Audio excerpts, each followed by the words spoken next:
بسم الله الرحمن الرحيم وبه نستعين.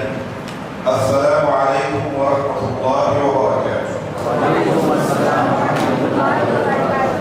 الحمد لله ثم الحمد لله، فالحمد لله القادر المقتدر القدير الذي أعزنا بعد الذلة وعلانا بعد العيلة وشفانا وعافانا بعد مرض والداء والعلة، والصلاة والتحية والسلام على سيد البشير النذير الذي هو نبي الهمة وإمام الأمة وكاشف الأمة وسيد أهل الذمة، وعلى آله وأصحابه وورثة آله الغر المحجلين الميامين، وفي طليعتهم الأمين المكين ضحية الدين. وبعد، أعوذ بالله من الشيطان الرجيم.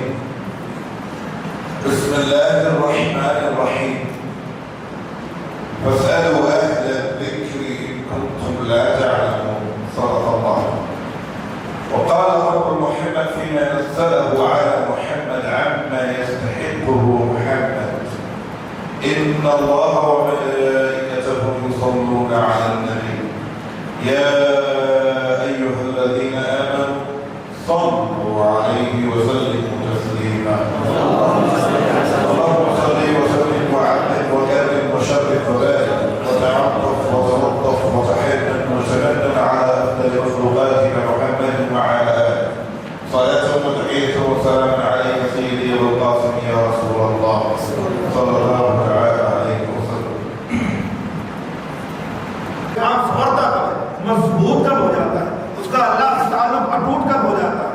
میرے آقا صلی اللہ علیہ وسلم نے فرمایا کہ اسلام اور ایمان مضبوط ہو گئے ہیں، اس بات کی نشانی کو احسان کہتے ہیں، اور احسان یہ ہے ان تعبد اللہ کأنک تراہ وإن لم تكن تراہ فإنہ یراک.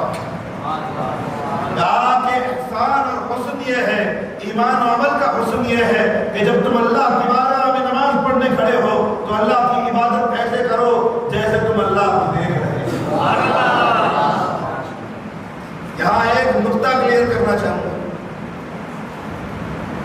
اور اپولوجائز شروع میں بہت معذرت، معاف کیجیے گا، سوری ٹو سے، بٹ یہاں پر رسول اللہ نے صرف نماز کا ذکر نہیں کیا. اکثر تقریروں میں یہی بیان ہوتا ہے کہ نماز نماز نماز. حضور نے نماز کی بات نہیں کی ہے، صرف نماز ہے اس میں شامل، لیکن صرف نماز نہیں ہے. حضور نے فرمایا تعبد. کیا فرمایا؟ بولو تعبد اللہ اللہ. تصلی نہیں کہا، الاحسان ان تصلی کأنک تراہ. اللہ نے یہ نہیں کہا کہ تمہیں نماز ایسے پڑھنا ہے کہ تم اللہ کو دیکھ لیں، تمہیں عبادت ایسے کرنا ہے کہ تم اللہ کو دیکھ رہے ہو. پھر چاہے تم نماز پڑھ رہے ہو تو یہ تصور کرو اللہ کو دیکھ رہے ہو، پھر چاہے تم روزہ رکھ رہے ہو تو اللہ کو دیکھ رہے ہو، صدقہ دے رہے ہو تو اللہ کو دیکھ رہے ہو، زکات دے رہے ہو تو اللہ کو دیکھ رہے ہو، اللہ اور حج کر رہے ہو تو اللہ کو دیکھ رہے ہو، طواف کر رہے ہو تو اللہ کو دیکھ رہے ہو، صفا مروہ کی سعی کر رہے ہو تو اللہ کو دیکھ رہے ہو، زمزم پی رہے ہو تو اللہ کو دیکھ رہے ہو. کسی مومن کو مسکرا کے دیکھنے والی اخلاق کی عبادت کر رہے ہو تو اس لیے سے کہ میں اللہ کو دیکھ رہا ہوں. اللہ تبارک و تعالیٰ اپنی ہر عبادت میں خدا کے جلووں کا تصور کر لینا، یہ احسان ہے، یہ حسن عمل ہے، یہ حسن اسلام ہے، یہ حسن ایمان ہے. اور میرے آقا صلی اللہ علیہ وسلم فرماتے ہیں ارے تم نے تو اللہ کو دیکھا نہیں، میں تو معراج کی رات دیکھ کر آ گیا. اگر تم نے نہیں دیکھا تو جو چیز دیکھی نہیں جاتی اس کو امیجن نہیں کیا جا سکتا، جس کو دیکھا ہی نہیں اس کا خیال کیسے کرے. تو اللہ کے رسول فرماتے ہیں پھر بھی تم حسن ایمان سے محروم نہیں رہو گے، حسن عمل سے محروم نہیں رہو گے. ارے اگر تم اللہ کو امیجن نہیں کر سکتے تو اتنا سمجھ لینا کہ تمہارا اللہ تمہیں دیکھ رہا ہے. اگر تم نے اس نیت سے عمل کیا ہر عمل کہ میں نہیں تو میرا رب تو مجھے دیکھ رہا ہے، اگر یہ پیدا ہو گیا تو حضور فرماتے ہیں اللہ تیرے ایمان کو بھی حسین کر دے گا، تیرے اسلام کو بھی حسین کر دے گا. اب آپ کو ایک چھوٹی سی بات یہ سمجھاتا چلوں، ایمان اسلام نہیں، اسلام ایمان نہیں، یہ دونوں ایک ہوتے تو سوال دونوں کے تعلق سے ایک ہوتا. دھیان، میں بہت ڈیپ میں نہیں جانا چاہ رہا ہوں، بہت ڈیپ میں جاؤں گا تو بہت لمبا ہو جائے گا، لیکن ایمان اسلام نہیں، اسلام ایمان نہیں. ان تؤمن باللہ وان تشہد ان اللہ، یہ دو ورڈنگز ہیں اس کی، دھیان رکھنا. ان تشہد تھوڑا سا لنگوسٹک ہو کے سوچو. ان تشہد اسلام میں آیا ہے، ان تشہد کیا آیا ہے، اور ایمان میں آیا ہے ان تؤمن. ان تشہد ان تؤمن، دونوں میں فرق کیا ہے؟ تم زبانی گواہی دے دو کہ اللہ ایک ہے، یہ اسلام. تشہد، تشہد شہادت گواہی، تشہد تم زبانی گواہی دے دو کہ اللہ ایک ہے تو ہم تم کو مسلمان مان لیں گے، مگر تمہارے دل میں جب یہ یقین بیٹھ جائے گا ہاں وہی ایک ہے، اس کے علاوہ کوئی خدا نہیں، جب یہ یقین، جب یہ بھروسہ دل میں پیوست ہو جائے، بیٹھ جائے تو یہ ایمان ہے.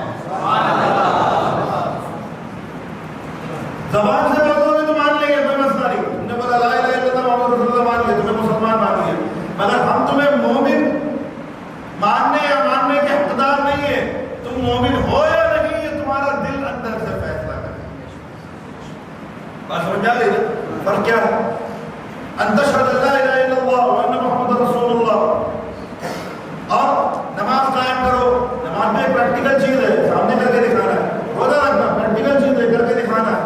زکات دینا پریکٹیکل چیز ہے، کر کے دکھانا ہے. حج کرنا، طواف کرنا پریکٹیکل چیز ہے. یعنی جتنی اسلامک ورشپ ہے یا جو اسلامک ایکشنز آف ورشپ ہے جس کو ہم پریکٹس کریں گے یا پرفارم کریں گے، وہ اسلام ہے جو نظر آ رہا ہے یا سنائی دیتا ہے. یا اس کو اور الفاظ بدل کے ہو سکتا ہوں، یہ اللہ کی رحمت ہے کہ ایسے الفاظ بھی اللہ تعالیٰ دماغ میں ڈال دے. تم جتنا مسلمان دکھ رہے ہو اتنے ہی ہو، تم جتنا خود کو مسلمان دکھاؤ گے اتنے ہی ہو، اور جو نظر نہیں آ رہا ہے وہ ایمان ہے. تم جتنا اپنے آپ کو شو آف کر رہے ہو تمہارا اسلام اتنا ہی ہے، اور جو نظر نہیں آ رہا ہے وہ ایمان ہے. اور جو نظر نہیں آ رہا ہے اگر وہ ایمان نہیں ہے تو وہ کفر ہے، اور اگر جو نظر نہیں آ رہا نہ وہ ایمان ہے نہ کفر ہے تو وہ منافق ہے. یہ تینوں کے تینوں ساکنان دل ہے. یہ سب دل میں رہنے والے لوگ، یا تو دل میں ایمان ہوگا، یا تو دل میں کفر ہوگا، یا تو دل میں منافقت ہوگا. آئیے بات سمجھ، یہ سب دل کے معاملہ. اب تیرا ایمان ہے یا نہیں یہ تو جانے، تیرا رب جانے. آئیے بات سمجھ میں. اسی لیے جب جنازے کی دعا ہوتی ہے، ڈفرینس سننا، آج پہلی بار جنازے کی نماز کا ڈفرینس سمجھ میں آئے گا. اس لیے جب جنازے کی نماز ہوتی ہے تو جنازے کی نماز میں دعا یہ کی جاتی ہے اللہم اغفر لحینا ومیتنا وشاہدنا وغائبنا وصغیرنا وکبیرنا وذکرنا وانثانا. اے اللہ سب کو بخش دے، جو آئے جو نہیں آئے، جو زندہ ہے جو مر گئے، جو چھوٹے جو بڑے، جو مرد جو عورت ہے، سب کو بخش دے. لیکن اس کے بعد ایک دعا ہوتی ہے اللہم دیکھیے احیینا، اللہم ان احییتنا فاحینا علی الاسلام. اے اللہ جب تک زندہ رکھ، مسلمان بنا کر رکھ. کیا بنا کر رکھ؟ کیا بنا کر رکھ؟ یعنی عمل کرا دے، کیونکہ وہ پریکٹس ہے، پریکٹیکل ہے. نماز پڑھوا دے، روزے رکھوا دے، حج کروا دے، زکات دلوا دے، صدقہ دلوا دے، کیونکہ یہ پریکٹیکل ہے. لیکن آگے یہ نہیں کہا کہ اور موت دینا تو اسلام میں دینا نہیں. اللہم توفیتنا وتوفنا علی الایمان. اے مولا جب موت دینا تو ایمان پہ دے، کیونکہ ایمان اندر کا معاملہ ہے. وہ دنیا میں دکھانے کی چیز نہیں ہے، وہ دل میں لے جانے کی چیز ہے. وہ دل میں لے جانے کی چیز ہے. ڈفرینس سمجھ میں آیا؟ ہاں، احییتنا علی الاسلام اور توفیتنا علی الایمان، یہ دونوں میں فرق ہے. اب آگے ایک اور سوال کرتے ہیں. کہتے ہیں فاخبرنی عن الساعة، قیامت کی نشانیوں کے بارے میں بتائیے.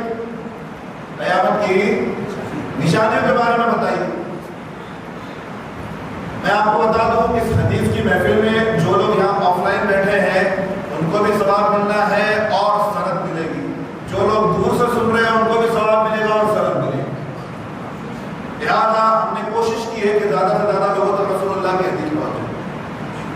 اب پوچھتے ہیں کہ قیامت کی نشانیوں کے بارے میں بتائیے، تو حضور فرماتے ہیں من مسئول عنها بأعلم من السائل۔ یہاں پر بھی چونک گئے صحابہ جب حضرت جبرائیل نے کہا کہ ہمیں قیامت کے بارے میں نشانی کے بارے میں بتائیے، تو رسول اللہ کہتے ہیں کہ جس سے پوچھا جا رہا ہے، کیا جس سے پوچھا جا رہا ہے وہ قیامت کے بارے میں اتنا ہی جانتا ہے جتنا پوچھنے والا جانتا ہے۔ اب اس پہ حضرت عمر فاروق ایسے دیکھتے ہیں، یہ سوال کرنے والا بھی جانتا ہے، حضور بھی جانتے ہیں، خوش کیوں رہے ہو؟ بات چیت ہو کیوں رہی ہے؟ بات تو یہ ہے کہ بات چیت کیوں ہو رہی ہے؟ اللہ اللہ۔ پھر نبی کریم صلی اللہ علیہ وسلم نے فرمایا جب قیامت کے بارے میں آپ کو نہیں بتانا کہ کب آئے گی، میں بھی جانتا ہوں آپ بھی جانتے ہیں کب آئے گی، تو چلیے قیامت کی چند نشانیاں بتا دیجیے۔ کیا بتا دیجیے؟ اب حضور نے جو نشانیاں بتائی ہیں ان نشانیوں پہ کم سے کم 1 گھنٹہ تقریر ہو سکتی ہے۔ سن لو، نبی کریم صلی اللہ علیہ وسلم فرماتے ہیں ان تلد الامۃ ربتها، ان تلد الامۃ ربتها، باندیاں نوکرانیاں اپنی مالکن کو پیدا کریں گی۔ کیا مطلب ہے اس کا؟ مطلب یہ ہے کہ زنا اتنا عام ہو جائے گا، زنا اتنا عام ہو جائے گا کہ کسی بڑے سیٹ کے گھر پہ کوئی نوکرانی کام کر رہی ہوتی ہے، سیٹ اس کے ساتھ زنا کر لیتا ہے، اور اس سے پیدا ہونے والی بچی کو بھی اب کورٹ کے حکم کے مطابق یا انڈین کانسٹیٹیوشن کے مطابق یا جو بھی نئے امینڈمنٹس ہوئے ہیں ان کے مطابق بھی اور پوری دنیا میں بھی وہ اولاد اس مالک کی ہی ہوگی۔ تو یہ تو نوکرانی ہی رہی، لیکن جو پیدا ہونے والی وہ مالک کی بیٹی ہے، اس لیے اس کی کیا ہو گئی؟ مالکی ہو گئی۔ تو یہ رسول اللہ نے اشارہ کیا کہ باندیاں اپنے مالک کو پیدا کرے، باندیاں اپنے مالک کو پیدا، نوکرانیاں اپنے مالک کے بچے کی ناجائز ماں بنے، یہ حال ہے۔ یعنی اس کا اشارہ یہ ہے کہ کسی کے سامنے کوئی باؤنڈریز نہیں ہوگی، باؤنڈریز نہیں ہوگی، جو جس کے ساتھ بنا کرنا چاہے گا کرے گا۔ اتنا بدترین دور آنے والا ہے۔ ایک دردناک واقعہ سناتے ہوئے میرا دل کانپ جاتا ہے، لیکن حال یہی ہے۔ ایک لڑکا عالم بن کے آیا، عالم بن کے آنے کے بعد اللہ خوب عالم بن کے پڑھ لکھ کے آ گیا۔ بعد میں اسے پتا چلا کہ اس کے باپ نے اس کی ماں کو طلاق دے دیا، اور طلاق دینے کے بعد ماں باپ ساتھ میں رہے، اور جو ساتھ میں ناجائز تعلقات ہوئے، طلاق کے بعد تو بھیگی نہیں رہی، تو ناجائز تعلقات جو ہوئے ان ناجائز تعلقات کی وجہ سے بیٹا پیدا ہوا، تو اس نے صدمے میں کہ میں زنا کی اولاد ہوں، اس عالم بیٹے نے خودکشی کر کہ میں حلال کی پیدائش نہیں۔ یہ حال ہے، یہ قیامت۔ پھر نبی کریم صلی اللہ علیہ وسلم فرماتے ہیں یہ تو ایک نشانی ہوئی۔ دوسری وَأَنْتَرَ الْحُفَاةَ الْعُرَاةَ رِعَاءَ الشَّاةِ يَتَطَاوَلُونَ فِي الْبُنْيَانِ، یہ بکریاں چرانے والے، ننگے پاؤں گھومنے والے، پھٹے پرانے کپڑے پہننے والے لوگ، یہ لوگ بڑی بڑی دنیا کی بلڈنگ اور برج بنائیں۔ کیا بنائیں گے؟ دنیا کی بڑی بڑی بلڈنگ ہے، دبئی کے شیخوں کو دیکھو، عرب کے شیخوں کو دیکھو، یہ لوگ کون تھے؟ بدو چراہے تھے، کیا تھے؟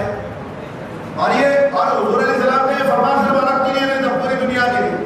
آج گاؤں میں لوگ جو بکریاں چرایا کرتے تھے، شہروں میں آ کے سیٹ بن گئے اور بڑی بڑی بلڈنگیں بنا لی۔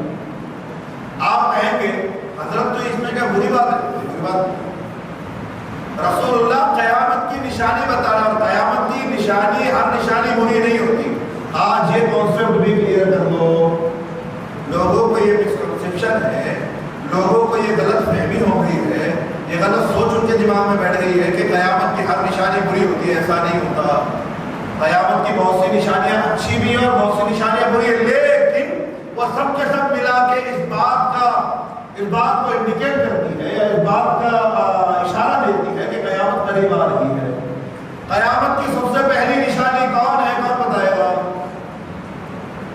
قیامت کی سب سے پہلی نشانی رسول اللہ خود ہے، کیونکہ آخری نبی آ گیا، اس کا مطلب دنیا ختم ہونے والی ہے، نبیوں کے دروازے بند ہو گئے۔ تو حضور نے کہا کہ میں تو خود قیامت کی پہلی نشانی، تو قیامت کی سب سے پہلی نشانی حضور خود ہے۔ اس کے بعد میں پھر دو طرح کی نشانیاں ہیں، اچھی نشانیاں اور بری نشانیاں۔ گاؤں والے تھے، بکریاں چرایا کرتے تھے، اب بڑی بڑی بلڈنگ بنا لی، ٹھیک ہے کوئی بات نہیں، لیکن حضور علیہ السلام نے جو فرمایا تھا وہ سب ثابت ہو گیا۔ یاد رکھنا رسول اللہ کے زمانے میں، یاد سے سنو، رسول اللہ کے زمانے میں بلڈنگ کنسٹرکشن کا کانسیپٹ اتنا عام نہیں تھا۔ حضور نے فرمایا کہ یہ لوگ جو بکریاں چراتے ہیں یہ لوگ بڑی بڑی بلڈنگ بنائیں گے۔ آپ آج پوری دنیا گھوم لو، پورے عرب کے بھی الگ الگ حصے ہیں، جو نہری عرب ہے، سمندری عرب ہے، جو مڈل ایسٹ ہے وہ الگ الگ ہے۔ جو مڈل ایسٹ والے ہیں جن کو خلیج عرب کہتے ہیں، کیا کہتے ہیں؟ خلیج عرب، مڈل ایسٹ، ٹھیک ہے؟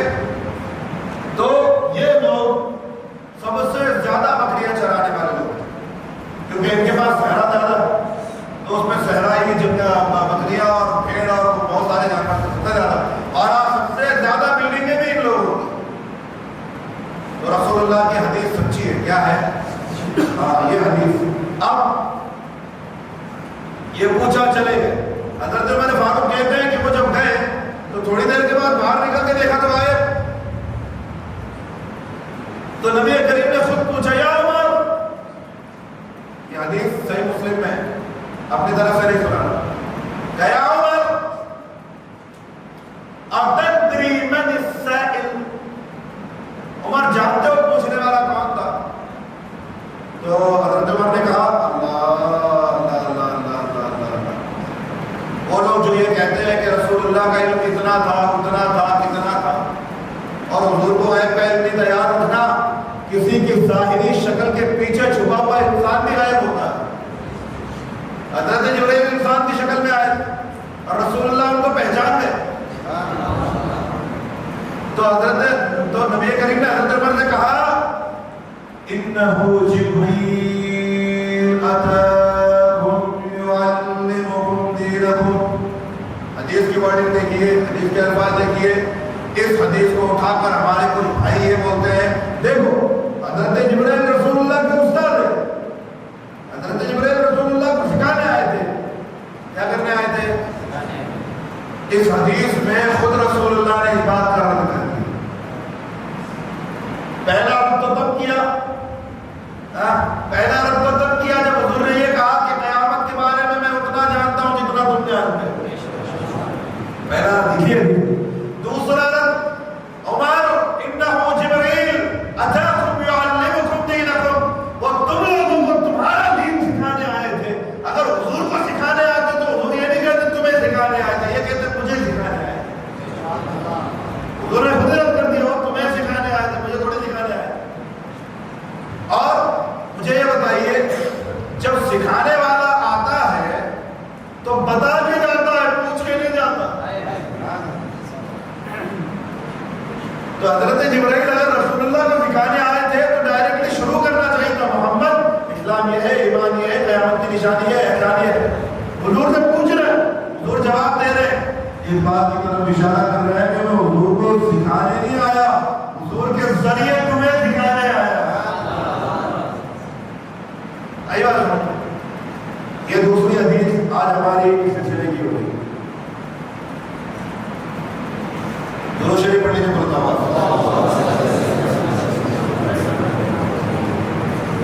ابھی ہمارا ٹائم ماشاء اللہ۔ اب چونکہ 40 حدیثیں تو میری نیت ہے کہ روزانہ 10 حدیثیں کروں گا تو 4 دن میں 40 حدیثیں ختم ہو جائیں۔ آپ اب 2 حدیثوں کی شرح مکمل ہو گئی۔ اب ہم تیسری حدیث کی طرف چلتے ہیں، بلند آواز سے درود شریف پڑھتے ہیں۔ کچھ سیکھنے کو مل رہا ہے کہ نہیں مل رہا؟ کیا ہے؟ بخاری مسلم. اب تیسری حدیث کی طرف آتا ہوں. ابي عبد الرحمن عبد الله بن عمر بن الخطاب رضي الله تعالى عنهما قال سمعت رسول الله صلى الله عليه وسلم يقول بني الإسلام على 5 شهادة أن لا إله إلا الله وأن محمدا رسول الله وإقام الصلاة وإيتاء الزكاة وحج البيت وصوم رمضان رواه البخاري ومسلم. اب یہ حدیث آئی ہے 2 کتابوں میں، بخاری میں بھی اور مسلم میں، یعنی قرآن کے بعد فوراً اس کا نمبر آتا ہے. بالکل ٹکی مٹی ہے. حضور فرماتے ہیں بنی الاسلام علی 5، اسلام کی بنیاد 5 چیزوں پہ رکھی گئی ہے. کن چیزوں پہ؟ شہادت ان لا الہ الا اللہ، اس بات کی شہادت دینا کہ اللہ ہے، وان محمد رسول اللہ، اور محمد اللہ کے رسول ہے، اقام الصلاۃ، نماز قائم کرنا، وایتاء الزکاۃ، اور زکات ادا کرنا، والحج، وصوم رمضان، حج کرنا اور رمضان کے روزے رکھنا. یہ 5 چیزیں ہیں. یہاں دھیان دینا جو ضروری بات رسول اللہ صلی اللہ علیہ وسلم نے یہاں ہمیں دھیان دلائی وہ یہ کہ اسلام، اس میں توجہ دی، سیکوینس دیکھیے. اللہ کے رسول صلی اللہ علیہ وسلم نے اس میں شہادت کو اور اقام صلاۃ کو پہلے ذکر کیا. اس کو ذکر کیا یعنی 5 چیزیں بیان کی. چلو ایسا سمجھا یہ 5 کتنے ہیں؟ زکات اور خیرات کو، جس کو صدقہ زکات خیرات دے رہے ہو اس کا دل توڑ کے تکلیف پہنچا کے اس کو حقیر چھوٹا جان کے برباد مت کرو. دھیان، توجہ، بہت توجہ سے، بہت دھیان سے. جس کی مدد کی اب اس کی عزت پہلے سے زیادہ کرنا فرض ہو گیا. اب اس کے سامنے اپنے آپ کو چھوٹا بنانا پڑے گا کیونکہ جس کی تم نے مدد کی اب تم اس کے احسان مند ہو گئے. احسان میں نے کیا، احسان مند ہو کیسے ہو گیا؟ بات صحیح ہے نا؟ بھئی دیا تو میں نے، دیا تو میں نے، احسان مند ہو. سمجھ میں نہیں آیا؟ حضرت علی نے جب فرمایا تھا کہ ان تبرعت فاشکر، کہ جب تم کسی کی مدد کرو تو اس کو تھینک یو بھی بول دیا کرو. حضرت علی سے پوچھا گیا یعنی کیسے؟ We're helping you, you should thank sir. بھائی ہم اس کی مدد کر رہے ہیں، اس کو ہمارا تھینک یو بولنا چاہیے، شکریہ بولنا چاہیے. مولا علی فرماتے ہیں تیری مدد کو اس نے قبول کر کے تجھے جنت میں جانے کا موقع دیا، تجھے اس لائق بنا دیا کہ تو جنت کا دعویٰ کر سکے، جنت کے دروازے پہ کھڑا رہ سکے. یہ اس کا احسان ہے.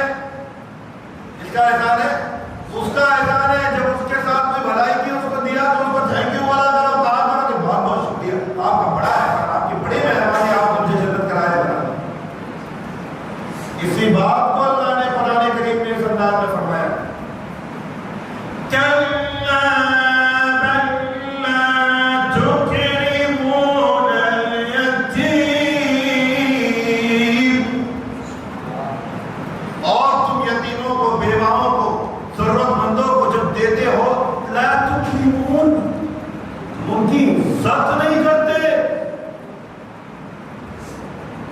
You are not giving them proper respect.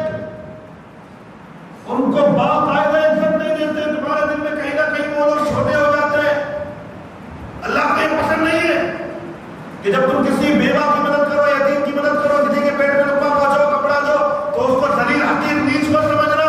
اس کا احسان تیری گردن پر ہے کہ اس نے تجھے جنت کے لائق بنا دیا. عزت ہے اس کی. ہمارے یہاں الٹا ہوتا ہے، ہمارے یہاں الٹا ہوتا ہے. اس لیے اللہ فرماتا ہے لا تبطلوا صدقاتکم بالمن والاذى. اعلان کر دیا اللہ نے اگر کسی کی مدد کی میں اپنی طرف سے نہیں کہہ رہا ہوں، سورہ بقرہ میں اللہ ارشاد فرما رہا ہے اگر کسی کی مدد کی اور اس کو ذلیل سمجھ لیا، چھوٹا سمجھ لیا، کمتر سمجھ لیا، کم درجے کا سمجھ لیا، اوقات کم سمجھ لی، تو میں تمہارے صدقے زکات مدد کو برباد کر کے تمہارے منہ پہ ماروں۔ میں اپنی طرف سے کچھ نہیں کہہ رہا ہوں، یہ قرآن میں اور صحیح حدیث ہے۔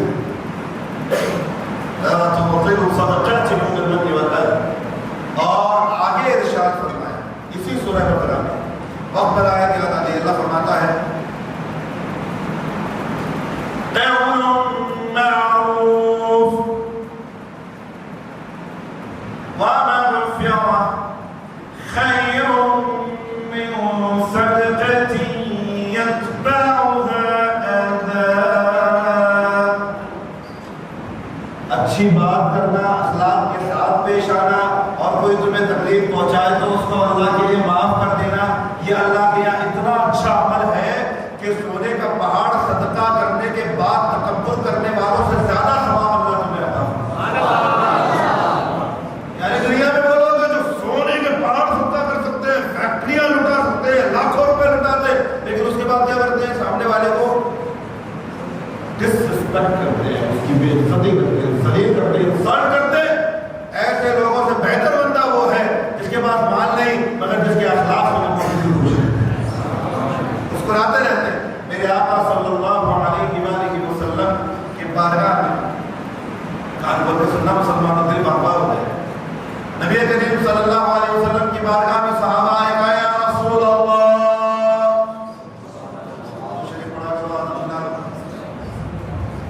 یا رسول اللہ صلی اللہ علیہ وسلم، ذهب اهل الجذور بالاجور، یہ مالدار لوگ ساری نیکیاں لوٹ کے چلے گئے۔ انہوں نے فرمایا کیف ذلک، مالدار لوگوں نے نیکیاں لوٹ لی، ایسے کیسے ہو سکتا ہے؟ اے رسول اللہ یصومون کما نصوم یصلون کما نصلی ولکنهم یتصدقون بفضول اموالهم۔ یا رسول اللہ یہ روزے ہماری طرح رکھتے ہیں، نمازیں ہماری طرح پڑھتے ہیں، نماز روزے میں ہم لوگ ایکول ہیں، نماز روزے میں ہم لوگ ایکول ہیں، ولکنهم یتصدقون بفضول اموالهم، لیکن یا رسول اللہ ان کے پاس جو مال ہے یہ مال بہت لٹاتے ہیں، صدقہ، زکات، خیرات، مسجد، مدرسہ، یتیم خانہ، بیوہ، یتیم، پیسہ بولتے ہیں ان کے پاس۔ ہم غریب لوگ ہیں، ہم نے کدھر جانا؟ میرے آقا صلی اللہ علیہ وسلم فرماتے ہیں الا ادلکم علی عمل، کیا میں تمہیں ایسے عمل نہ بتاؤں اگر تم کر لو تو تمہیں سونے کا پہاڑ صدقہ کرنے جتنا ثواب ملے گا؟ اے رسول اللہ بغیر پیسے کے؟ ہاں بغیر پیسے کے، 1 روپے بھی خرچہ نہیں کرنا پڑے گا؟ ہاں 1 روپے بھی نہیں کرنا۔ یا رسول اللہ جلدی بتائیے۔ ہائے ہائے ہائے، میرے آقا فرماتے ہیں رفعک الحمل عن اخیک لک صدقہ، اپنے کسی بھائی کو بوجھ اٹھاتا ہوا دیکھو اور اسے پریشان دیکھو تو اس کا بوجھ اٹھا کے دے دیا کرو، سونے کا پہاڑ صدقہ کرنے کا ثواب ملے گا۔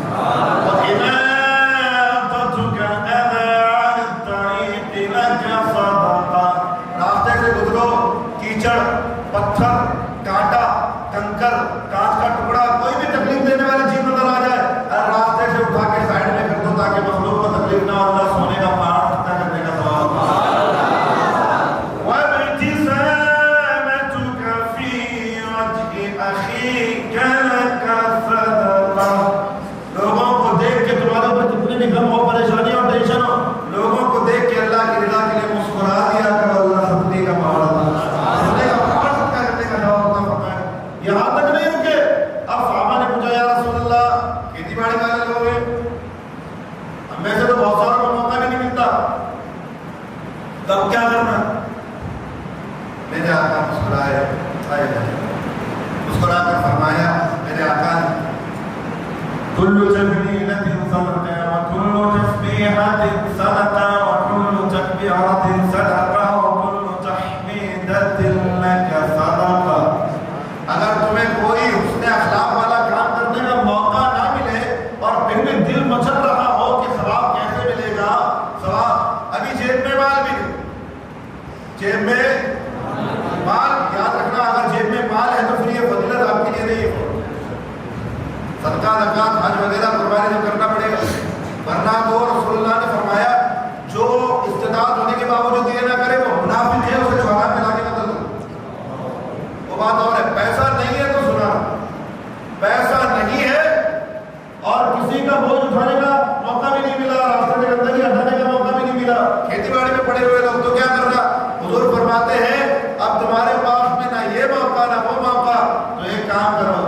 لا الہ الا اللہ کہہ دیا کرو، سبحان اللہ کہہ دیا کرو، الحمدللہ کہہ دیا کرو، اللہ اکبر کہہ دیا کرو۔ یا رسول اللہ کیا ہوگا؟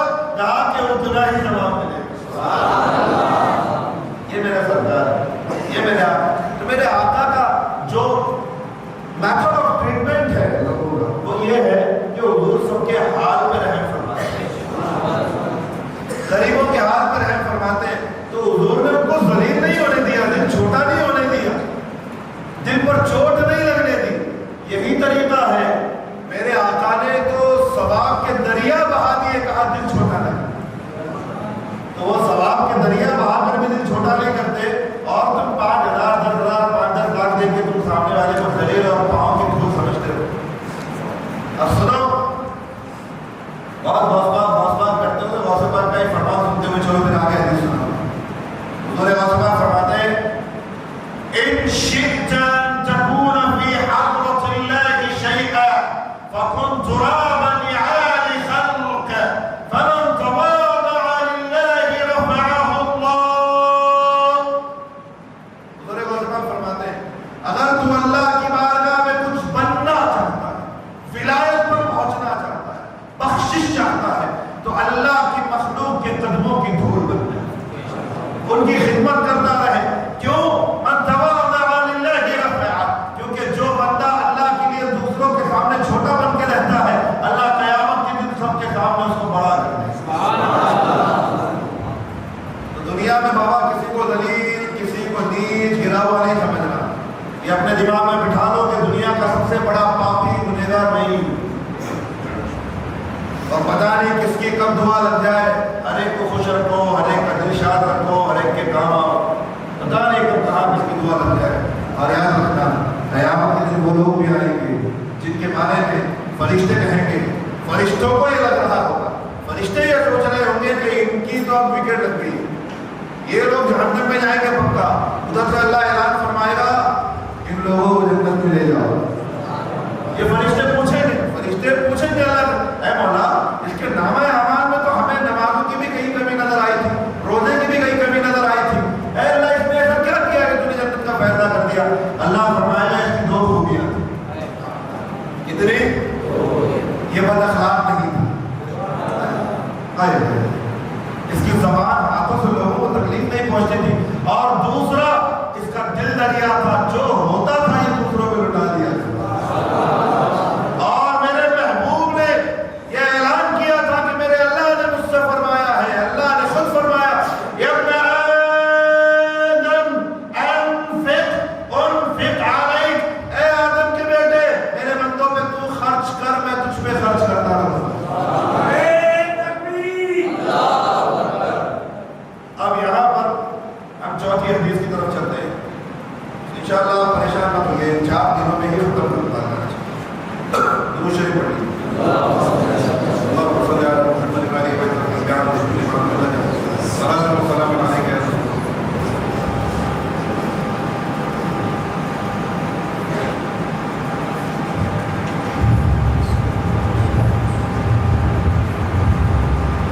اچھا ایک بات بتائیے آپ کو، بس 4 دن کا درس ہے، 4 دن کا درس ہے، تو آپ لوگ مجھے تھوڑا سا 15 منٹ آدھا گھنٹہ فائدہ نہیں دے رہے؟ کون نہیں دے رہے؟ کون دے گا؟ تب دیں گے انشاءاللہ۔ آج 11 بجے تک بیٹھتے ہیں، کل سے بھی سوا 9 بجے شروع کریں گے اور 11 بجے تک بیٹھیں گے انشاءاللہ۔ اور 4 دن کی بات ہے، 4 دن۔ آپ لوگوں کو اچھا لگ رہا ہے کہ نہیں لگ رہا؟ سیکھنے کو مل رہا ہے کہ نہیں؟ قرآن اور حدیث سے بڑی نعمت کیا ہوتی ہے ہماری؟ تو دنیا آخرت کی ضمانت ہی ہے۔ تو اب چوتھی حدیث کی طرف چلتے ہیں، درود شریف پڑھیے۔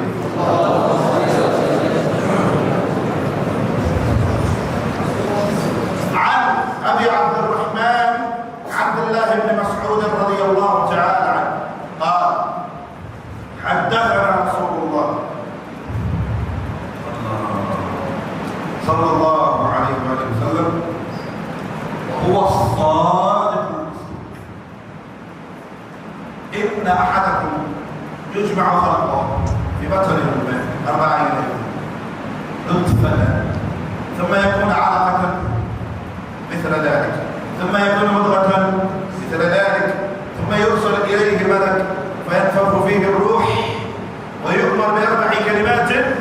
رزقه وأجله وعمله وشقي أو سعيد فوالله الذي لا إله غيره إن أحدكم لا يعمل بعمل أهل الجنة حتى ما يكون بينه وبينها إلا ذراع فيسبق عليه الكتاب فيعمل بعمل أهل النار فيدخلها وإن أحدكم لا يعمل بعمل أهل النار حتى ما يكون بينه وبينها إلا ذراع فيسبق عليه الكتاب فيعمل بعمل أهل الجنة فيدخلها. چوتھی نبی کریم صلی اللہ علیہ وسلم ارشاد فرمایا راوی حضرت ابو عبدالرحمن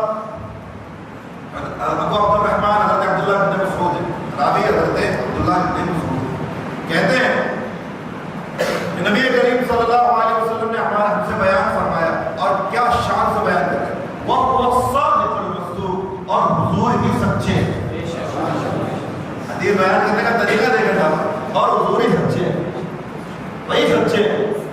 آگے کہتے ہیں حضور نے فرمایا کہ تم میں سے ہر ایک کو اس کی ماں کے پیٹ میں 40 دنوں میں جمع کیا جاتا ہے. یعنی اللہ اس کی خلقت کو جمع کرتا ہے پھر اللہ اس کو نطفہ بناتا ہے. کیا بناتا ہے؟ نطفہ بناتا ہے. پھر اس کے بعد اللہ اسے ایک گوشت کے لوتھڑے کی شکل میں 40 دنوں میں جمع کرتا ہے. پھر اس کے 40 دنوں بعد وہ چبائے ہوئے گوشت کی طرح تن جاتا ہے. یعنی یہاں سے اس کی ہارٹ بیٹ آنی شروع ہوتی. کیا آنی شروع ہوتی؟ Heart beat. یہ رسول اللہ کو بتا رہے 14,000 پہلے نہ سائنس موجود ہے نہ میڈیکل سائنس کچھ بھی نہیں. حضور کہہ رہے 3 مہینے میں تمہارے بچے کی ہارٹ بیٹ آ جاتی ہے.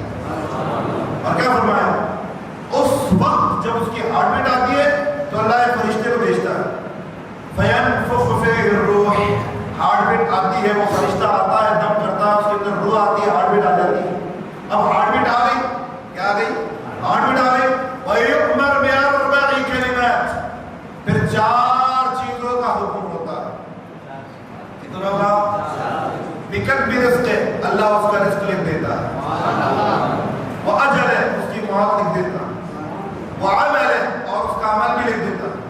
وَالشَّقِيِّ أَوْ سَعِيدٌ. اور اسی وقت اللہ یہ لکھ دیتا ہے کہ یہ آخرت میں بدبخت ہوگا یا خوشبخت ہوگا, خوش نصیب ہوگا یا بد نصیب. میرے پیارے کس چکر میں جب تمہاری پہلی ہارٹ بیٹ پہلی بار تمہارا دل تمہاری ماں کے پیٹ میں دھڑکا تھا اسی وقت اللہ نے سب لکھ دیا. تمہارا رزق بھی, تمہاری موت بھی, تمہارا عمل بھی. اب حضور علیہ السلام کیا فرماتے ہیں اگلا سننا. اس لیے کہتا ہوں نمازیں پڑھ کے تکبر مت کیا کرو اور روزے رکھ کے تکبر مت کیا کرو, حج کا تکبر مت کیا کرو. ایک حاجی صاحب پہلی بار حج پہ جا کے آئے تو انہوں نے اپنے گھر میں اپنے تینوں بیٹوں کو جمع کیا. کہا کہ یار حج سے آگے 15 دن ہو گئے سب, اس کے بعد بھی مجھے سب جمن بھائی حاجی صاحب کوئی بولتے ہی نہیں ہو. تو ان کے تینوں بیٹوں نے اپنے دوستوں کو بلایا, سب کو بلایا یار میرے حاجی صاحب بولا کرو, حاجی صاحب بولا کرو, حاجی صاحب. بعد قاعدہ ایڈورٹائزمنٹ ہوئی, لوگوں کو بتایا گیا, یہ بہت بڑا ٹرینڈ چلایا گیا. اس کے بعد ان کو لوگوں نے حاجی صاحب بولنا شروع کیا. پھر حاجی صاحب کو اچھے سے نیند آئی کہ ہاں ابھی حج کو بول گیا. ایسے نہیں ہوتا بابا. اب اللہ کے رسول کیا فرما رہے سنو.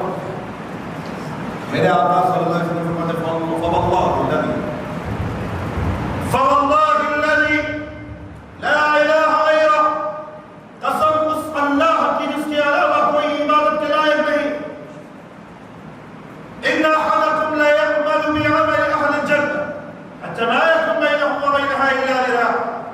تم میں سے بہت سارے لوگ پتہ نہیں کس سوچ میں جنتی والے کام کرتے رہتے یہاں تک کہ جنت کے اور ان کے بیچ میں ایک ہاتھ کا فاصلہ رہتا ہے.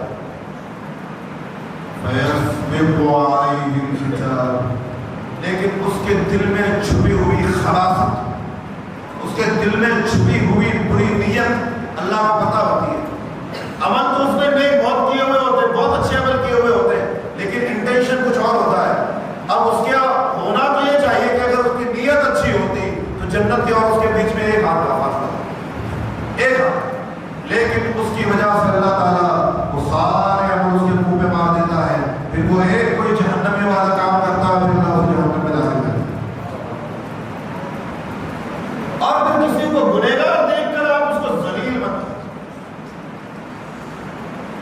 آج کوئی بندہ نماز چھوڑ رہا ہے تو آپ کو کوئی حق نہیں بنتا کہ آپ مارکیٹ میں کھڑے رہ کر اس کو گالی دیں، محلے میں سلیم کرو. کوئی غلط کام کر رہا ہے پیار سے سمجھاؤ نا یار، اکیلے میں لے کے جا کے سمجھاؤ، پیار سے سمجھاؤ، محبت سے سمجھاؤ. 4 لوگوں کے سامنے دلیل کرنے کا کیا فائدہ؟ امریکہ میں مسجد میں جو بڈھے لوگ کچھ رہتے ہیں یا کچھ لوگ بڈھے بھی نہیں لیکن ہے، ان کا مسجدوں میں اتنا کام رہتا ہے، ان کا نام امریکہ میں ان کو ٹرم دیا جاتا ہے بھائی وہ ہے مسجد انکل. ان کا مطلب کیا ہے؟ مسجد انکل. کیا ہے؟ عمر کچھ بھی ہو وہ مسجد انکل ہے. ان کا کام کیا ہے مسجد میں؟ مسجد انکل کا جو کام ہے وہ کیا ہے؟ کوئی نماز پڑھ رہا ہے اس کے سر پر ٹوپی ہے، اب وہ کتنے بھی 50-55 ٹیمپریچر چل رہا ہوگا، پسینہ بہ رہا، بندے کو کچھ نہیں اس کا سر بجا رہا ہے، پھر بھی اس کے سر پہ جا کے کیا کریں گے؟ کیا کریں گے؟ یہ اتنا گندا عمل ہے، اتنا برا عمل ہے یہ. کسی بندے کو جو گرمی میں بیچارہ ٹوپی ہٹا کے نماز پڑھ رہا ہے، یار نماز اللہ کے لیے تھی کہ ٹوپی کے لیے؟ ٹوپی کے 3 مسئلے ہیں. کتنے ہیں؟ سن لو، دنیا میں کوئی مفتی اس کو انکار نہیں کرے گا. ٹوپی لگانا سنت ہے. کیا ہے؟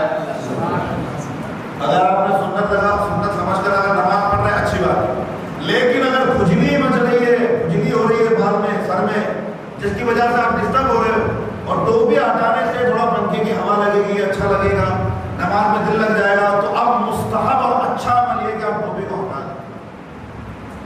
آئی بات سمجھ میں؟ لیکن تیسرا مسئلہ یہ، اگر کسی نے ٹوپی کو نکال کے بولا کہ یہ کوئی ضروری نہیں، کسی کام کی نہیں، اگر ایسا بولا تو اس نے سنت کی توہین کی، وہ کافر ہو. ٹوپی کے 3 مسئلے یاد رہیں گے کہ نہیں رہیں گے؟ ٹوپی لگانا سنت، نہیں لگائے کسی وجہ سے کھجلی وغیرہ ہے، گرمی بہت زیادہ ہے تو کوئی مسئلہ نہیں، بلکہ اللہ تعالیٰ کی طرف آپ کا دل اگر لگ رہا ہے بغیر ٹوپی کے تو آپ کو ثواب ملے گا. لیکن ٹوپی کو ذلیل کرو گے، توہین کرو گے تو کافر ہے.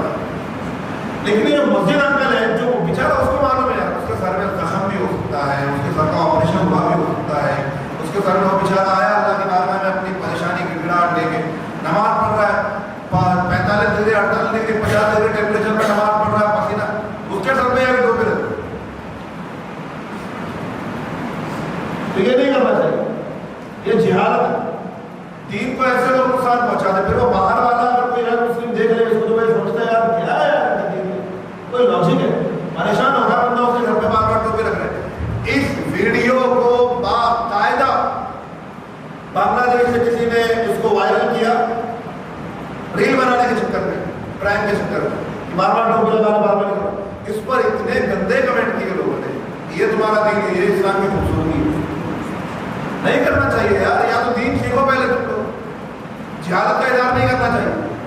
کوئی بیچارہ نماز پڑھے، بھائی کسی بھی عاشق کا پہلا قدم، کسی بھی عاشق کا پہلا قدم عشق کی آخری سیڑھی میں رکھنے کی کوشش کرتا ہے. اس کا پہلا قدم ہے تو پہلی سیڑھی میں رکھنے دو، دوسرا ہے تو دوسری میں رکھنے دو، اس کا پاؤں پکڑ کے سیدھے آخری سیڑھی میں رکھ دو. ابھی مسجد میں آیا نہیں تو اس کو بولتے نہیں ابھی کہ ابھی عرش کے پورے دروازے کھول دیں. ایسا نہیں ہوتا. اس کو بھائی تھوڑا آنے دو، صبر لے دو. یہ وہ لوگ ہوتے ہیں کہ جو بیچارے گنہگار ہوتے ہیں لیکن ان کے دل میں نیکیوں کی خواہش ہوتی ہے. کیا ہوتی ہے؟ اب سنیے، ناسک مسجد کا نام نہیں لوں گا لیکن ناسک کا واقعہ ہے کیونکہ میں پڑھ رہا تھا. ایک مسجد میں ایک چاچا ٹوپی کو لے کے اتنے سخت تھے کہ ان کی وجہ سے محلے کے نوجوانوں نے نماز پڑھنا شروع کیا. ایسے نمونے بھی رہتے ہیں. ابھی خود تو نماز پڑھ رہے، تم لوگ نماز پڑھ رہے ہو، روزہ بھی رکھ رہے ہو، اذان بھی دے رہے ہو، لیکن تمہاری وجہ سے وہ لوگ جو نماز پڑھنے نہیں آئے ان کا حرام ہونا ان کی طرف سے پہ جائے.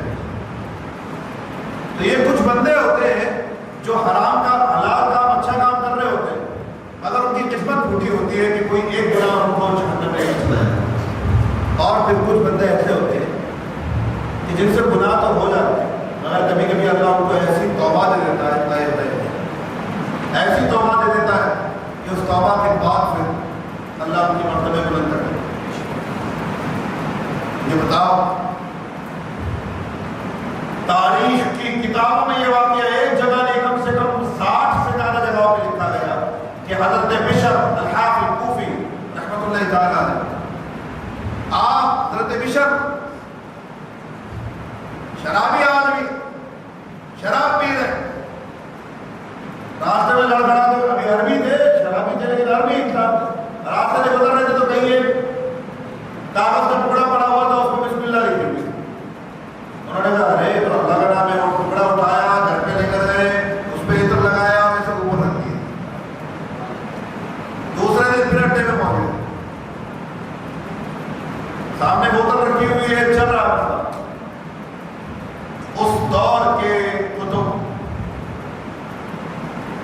شراب کے اڈے کے دروازے پر پہنچتے ہیں کہتے ہیں کہ من منکم بشر تم میں سے بشر کون ہے فاشیر الیہ حضرت بشر کی طرف اشارہ کیا گیا تو حضرت بشر کا آواز لگا کے کہتے ہیں اما آن لک ان تتوب الی اللہ قد اکرمت اسمہ فاکرمک کہ بشر توبہ کا وقت نہیں آیا اللہ کے نام کی تو عزت کرتا ہے اللہ آج تجھے عزت دینا چاہتا ہے.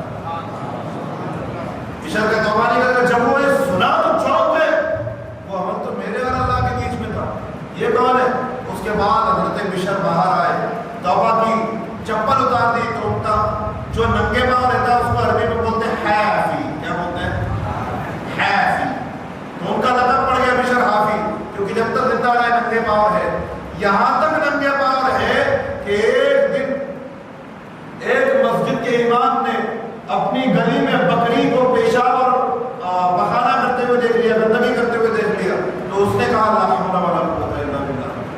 تو مقتدی نے پوچھا حضرت کیا ہوا بکری نے پیشاب کیا تو آپ ایسا کیوں کہہ رہے ہیں کہ ہماری گلیوں میں کئی سالوں سے اب بکریاں اور جانور پیشاب پخانہ نہیں کرتے کیونکہ ان کو معلوم ہے کہ یہاں سے بشر گزرنے والا ہے.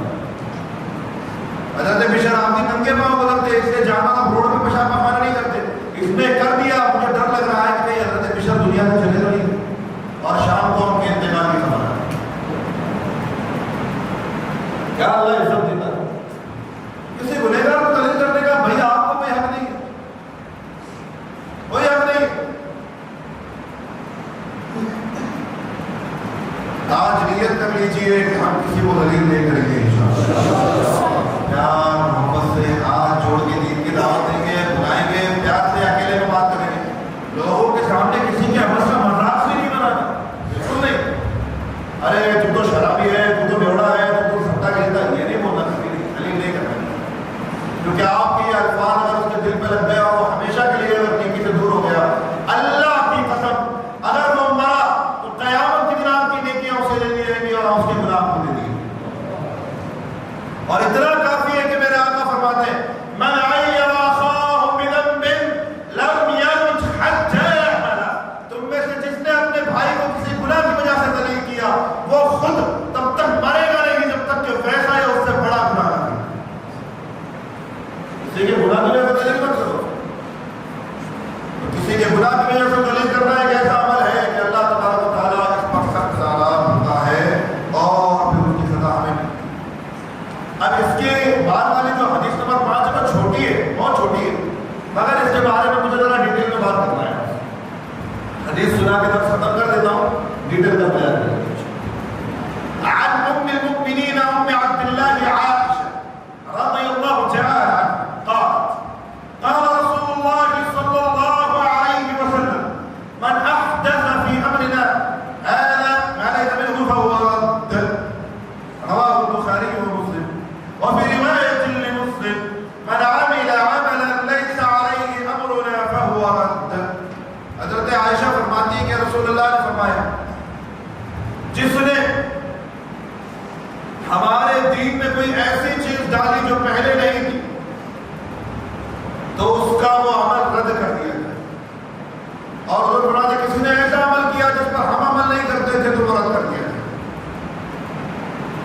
کچھ لوگ کہتے ہیں کہ حضور علیہ السلام نے جو کیا وہی ہم کو کرنا جو صحابہ نے کیا وہی ہم کو کرنا اس کے علاوہ کچھ نہیں کرنا یہ بدعت ہے اور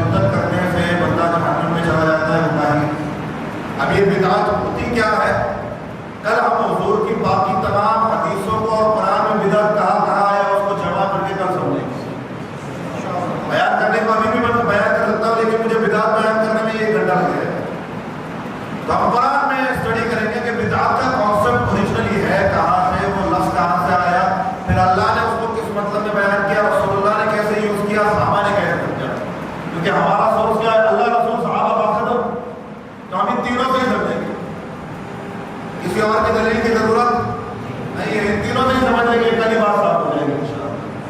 آخر دعوانا الحمد للہ رب العالمین، السلام علیکم ورحمۃ اللہ وبرکاتہ۔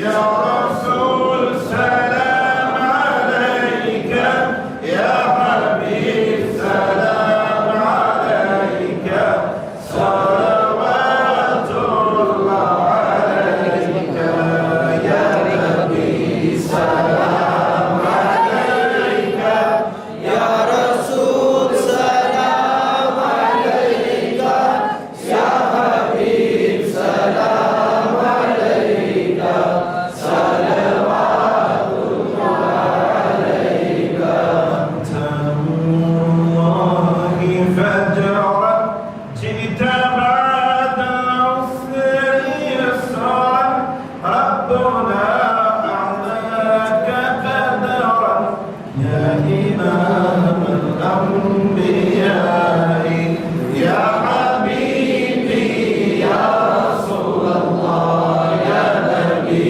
سلام عليك، يا رسول سلام عليك، يا حبيب سلام عليك، صلوات الله عليك، سبحان اللہ شاملوں گا تیرا پیارا نام لوں گا، قبر سے اٹھتے ہی آقا تیرا نام تھام لوں گا، یا حبیبی یا رسول اللہ، یا نبی سلام علیک، یا رسول سلام علیک، یا حبیب سلام علیک، صلوات اللہ علیک۔